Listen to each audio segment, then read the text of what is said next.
Shalom, familia sefardí. ¿Puede un debate cambiar el futuro de todo un pueblo? Lo que comenzó como una disputa religiosa acabó transformando para siempre la vida de miles de judíos en la península ibérica. Hoy os hablo sobre la disputa de Tortosa, uno de los episodios más decisivos en la historia de los judíos hispanos. La disputa de Tortosa es considerada por algunos estudiosos como el enfrentamiento religioso más importante entre representantes del judaísmo y del cristianismo en la España medieval.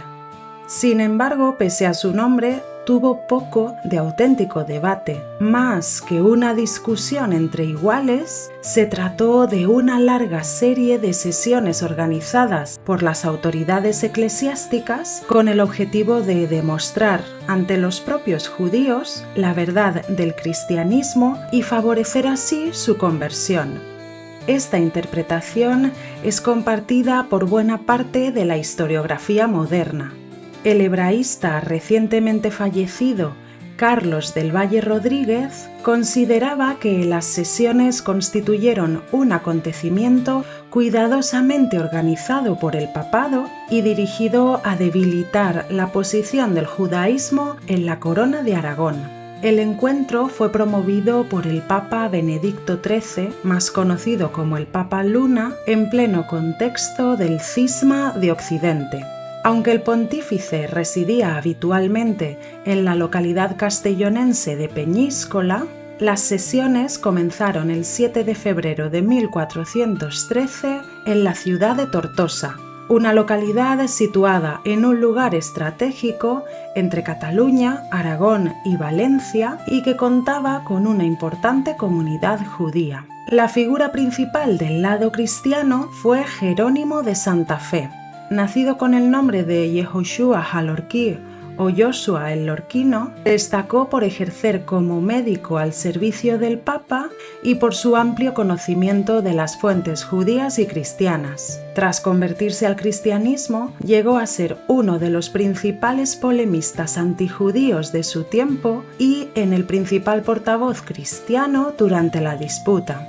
El historiador Antonio Pacios lo describe como el auténtico director intelectual de las sesiones y el responsable de gran parte de la argumentación utilizada contra los representantes judíos. Las reuniones se prolongaron durante casi 2 años, hasta noviembre de 1414. Aunque la mayor parte de las sesiones tuvieron lugar en Tortosa, las últimas se celebraron en la localidad castellonense de San Mateo.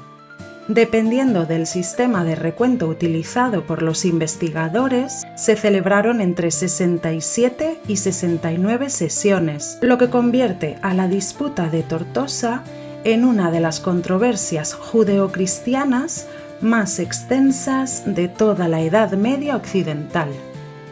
A ellas acudieron más de 20 rabinos y representantes de las principales aljamas de la Corona de Aragón.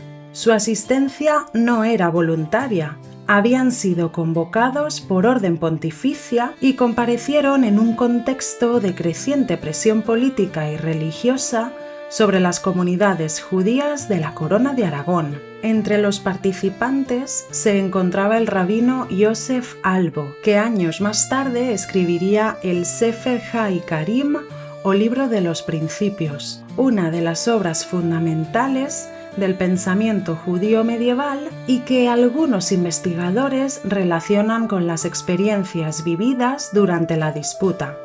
Los temas abordados durante las sesiones fueron cambiando con el paso del tiempo. Según Antonio Pacios y Carlos del Valle, la primera fase estuvo centrada casi exclusivamente en demostrar, utilizando las propias escrituras hebreas, que Jesús era el Mesías anunciado por los profetas. Posteriormente, el foco se desplazó hacia el Talmud y la literatura rabínica, cuya autoridad fue cuestionada por los representantes cristianos que sostenían que las enseñanzas rabínicas posteriores a Cristo habían desviado al judaísmo de su verdadero sentido religioso.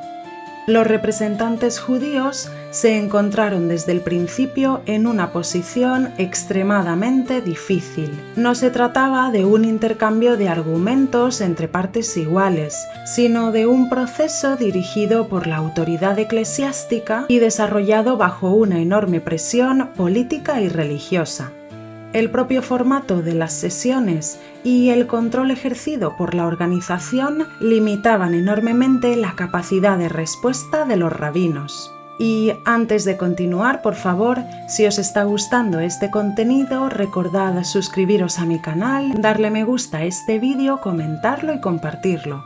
De esta forma me ayudáis mucho a llegar a más personas interesadas en la historia judía de España, la historia de Sefarat.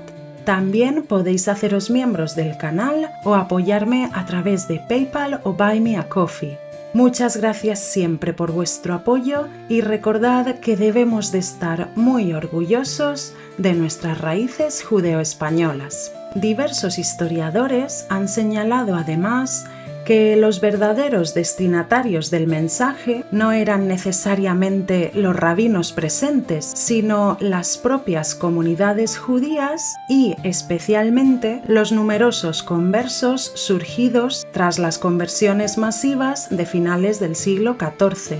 El objetivo era escenificar públicamente la victoria intelectual del cristianismo y reforzar la integración religiosa de esos nuevos cristianos.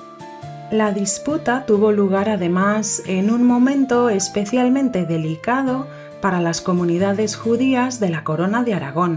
Apenas 2 décadas antes, los ataques de 1391 habían devastado numerosas juderías de Castilla y Aragón y habían provocado miles de muertes, conversiones y desplazamientos de población. Muchos historiadores consideran que los pogromos de 1391 y la disputa de Tortosa marcaron un antes y un después para las comunidades judías peninsulares, que desde entonces tuvieron que afrontar un contexto cada vez más difícil y una presión creciente hacia la conversión.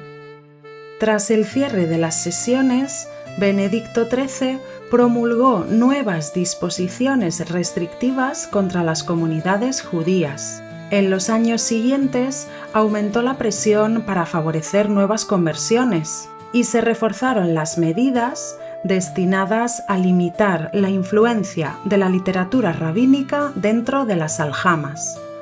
Los historiadores consideran que las consecuencias de la disputa fueron mucho más importantes que sus resoluciones teológicas. Como conclusión, muchas familias quedaron divididas entre judíos y conversos, mientras que numerosas comunidades perdieron población, influencia económica y capacidad de organización. Las aljamas de la Corona de Aragón, ya profundamente debilitadas tras los acontecimientos de 1391, no recuperaron el peso demográfico, económico y político que habían alcanzado durante los siglos anteriores. Por ello, numerosos especialistas consideran la disputa de Tortosa como uno de los grandes puntos de inflexión de la historia judía peninsular. Para Yitzhak Baer, autor de la monumental Historia de los judíos en la España cristiana, el acontecimiento marcó una etapa decisiva en el proceso que conduciría, menos de 80 años después, a la expulsión de los judíos decretada por los reyes católicos en 1492. Y hasta aquí llega el vídeo de hoy. ¿Ya habíais oído hablar acerca de esta disputa? ¿Qué os parecen este tipo de debates religiosos medievales? Decídmelo en los comentarios, por favor. Y ya sabéis que, como siempre, en la cajita de información de este vídeo os dejo el acceso a los libros en los que podéis contrastar la información que os comparto. Hoy me gustaría finalizar precisamente con un fragmento de esta disputa, recogida en el primer tomo de la edición de Carlos del Valle, donde se indican algunas de las semejanzas y diferencias entre el judaísmo y el cristianismo. Muchas gracias por vuestro cariño y apoyo y nos vemos el próximo domingo. Primeramente, que ciertas son las conclusiones en que cristianos y judíos concuerdan y otras en que tuvieron y tienen discordia hasta el presente. La concordia se halla en dos cosas.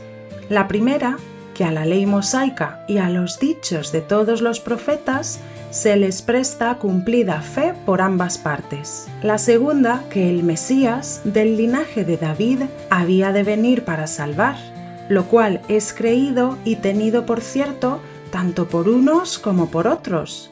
Mas, aunque las discordias sean muchas en particular, en general se reducen a dos principales. La primera, que la ley mosaica es entendida por vosotros, los judíos, solamente según el sentido literal, mientras que nosotros la entendemos no tan solamente según la letra, mas aún según el sentido espiritual. La segunda, que aquel Mesías esperado por vosotros, creéis que aún no ha venido, sino que está por venir, cosa contraria a lo que la fe católica cree firmemente y mantiene sin ninguna duda.